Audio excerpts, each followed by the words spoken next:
Shalom kekasih-kekasih Tuhan. Pagi hari ini kembali kita membaca dan merenungkan firman Tuhan dengan judul Allah mengingatnya. Senin edisi Kitab Kejadian bersama dengan saya Fani Paendong.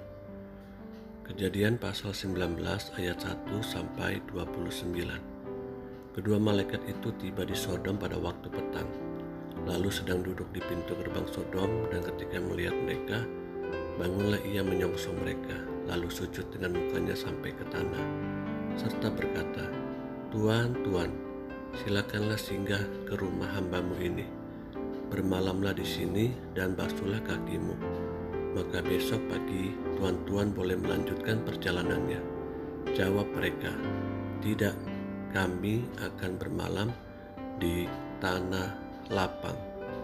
Tetapi karena ia sangat mendesak mereka, singgahlah mereka dan masuk ke dalam rumahnya. Kemudian ia menyediakan hidangan bagi mereka. Ia membakar roti yang tidak beragi, lalu mereka makan. Tetapi sebelum mereka tidur, orang-orang lelaki dari kota Sodom itu, dari yang muda sampai yang tua, bahkan seluruh kota tidak ada yang terkecuali, datang mengepung rumah itu.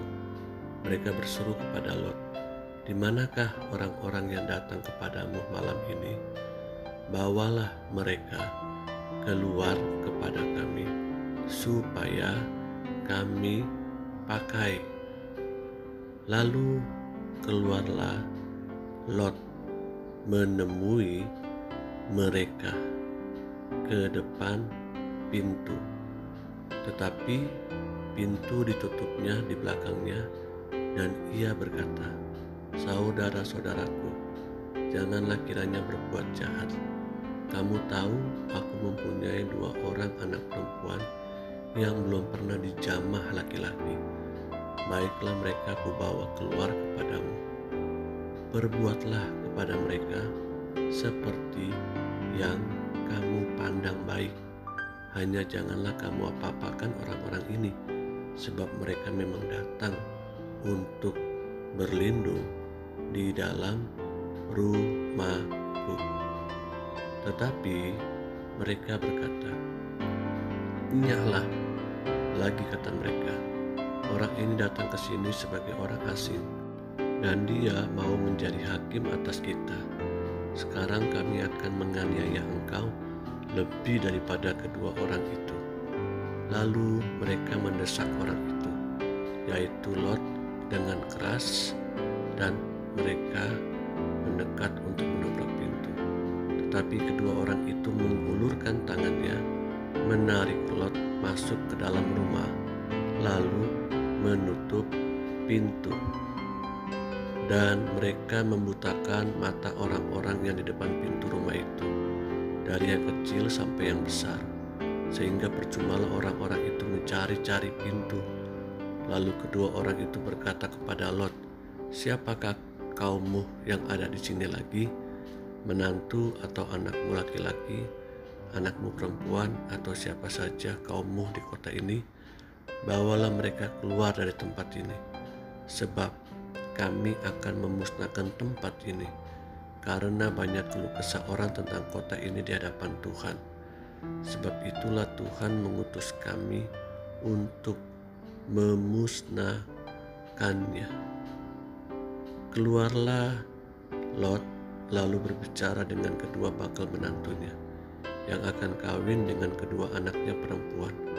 Katanya, "Bangunlah, keluarlah dari tempat ini, sebab Tuhan akan memusnahkan kota ini."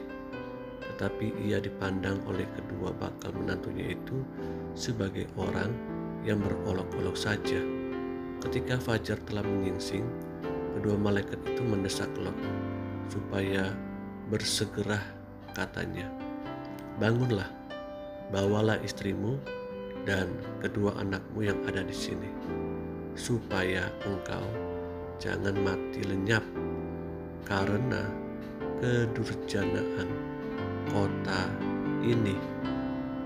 Ketika ia berlambat-lambat, maka tangan istri dan tangan kedua anaknya dipegang oleh kedua orang itu, sebab Tuhan hendak mengasihani dia. Lalu kedua orang itu menuntunnya keluar kota dan melepaskannya di sana. Sesudah kedua orang itu menuntun mereka sampai keluar, berkatalah seorang, "Larilah, selamatkanlah nyawamu. Janganlah menoleh ke belakang dan jangan berhenti dimanapun juga di lembah Yordan. Larilah ke pegunungan, supaya engkau jangan mati lenyap." Kata Lot kepada mereka, "Janganlah kiranya demikian, tuanku. Sungguhlah hambamu ini telah dikaruniai belas kasihan di hadapanmu, dan tuanku telah berbuat kemurahan besar kepadaku dengan memelihara hidupku. Tetapi jika aku harus lari ke pegunungan, pastilah aku akan tersusul oleh bencana itu, sehingga matilah aku. Sungguhlah kota yang di sana itu cukup dekat kiranya untuk lari ke sana. Kota itu kecil, izinkanlah kiranya aku lari ke sana. Bukankah kota itu kecil? Jika demikian, nyawaku akan terpelihara." Sahut malaikat itu kepadanya, "Baiklah, dalam hal ini pun permintaanmu akan kuterima dengan baik, yakni kota yang telah kau sebut itu tidak akan kutunggang balikan. Cepatlah, larilah ke sana, sebab aku tidak dapat berbuat apa-apa sebelum engkau sampai ke sana." Itulah sebabnya nama kota itu disebut Zoar. Matahari telah terbit menyinari bumi ketika Lot tiba di Zoar. Kemudian Tuhan menurunkan hujan meliaran dan api atas Sodom dan Gomora berasal dari Tuhan dari langit, dan ditunggang balikannya lah kota-kota itu dan lembah Yordan dan semua penduduk kota-kota serta tumbuh-tumbuhan di tanah. Tetapi istri Lot yang berjalan mengikutinya menoleh ke belakang, lalu menjadi tiang garam. Ketika Abraham pagi-pagi pergi ke tempat ia berdiri di hadapan Tuhan itu dan memandang ke arah Sodom dan Gomora serta ke seluruh tanah lembah Yordan, maka dilihatnyalah asap dari bumi membumbung ke atas sebagai asap dari dapur peleburan. Demikianlah pada waktu Allah memusnahkan kota-kota di lembah Yordan dan menunggang balikan kota-kota kediaman Lot. Maka Allah ingat kepada Abraham. Lalu dikeluarkannyalah Lot dari tengah-tengah tempat yang ditunggang balikan itu. Kekasih-kekasih yang Tuhan Yesus rindukan, dari renungan hari ini kita bisa melihat betapa Allah mengasihani, Allah mengingat Lot karena apa yang sudah ditabur dan dilakukan terlebih dahulu oleh Abraham. Apa yang dilakukan oleh Abraham adalah Allah berkenan atasnya.